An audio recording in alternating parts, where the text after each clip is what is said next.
અંબાજીમાં ભારે વરસાદથી હાઈવે પર પાણી ભરાયા છે। અંબાજી પોલીસ સ્ટેશન પાસે ઘૂંટણસમા પાણી ભરાયા। આ પાણી ભરાતા વાહન ચાલકોને હાલાકી પહોંચી। અંબાજીની એક સોસાયટી કે જ્યાં પાણી ભરાઈ જવા પામ્યા છે। ભર ઉનાળે એક બાજુ વરસાદ અને તેમાં પણ પાણી ભરાવાની સમસ્યા, જેથી લોકો ચિંતામાં પણ મુકાયા છે, કારણ કે મામૂલી વરસાદે આ પ્રકારની સ્થિતિ। आज बीजी बार फरीथी वरसाद चालू थाय तो तमे आप जोई शको छो। पोलीस स्टेशन सामेनो विस्तार ने त्यां घूंटणसमा पाणी भराया छे अने कड़क भड़ाका साथे वरसादनी शरूआत थई चूकी छे अने करा साथे वरसाद पड्यो हतो ने जे आ पोलीस स्टेशननो जे विस्तार छे, आ जे मेन हाईवे गणे छे त्यां जे वाहनो छे पेला पाणीमां जे घूंटणसमा पाणी भराया छे, पाणीमां थईने कोई वाहनो चालू पण मुश्केली पड़ी छे।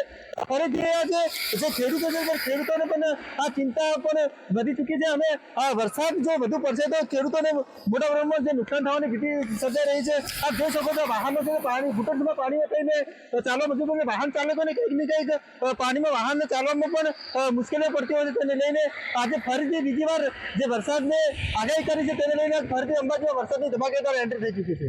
લક્ષ્મણ ઠાકોર, સંદેશ ન્યૂઝ, અંબાજી।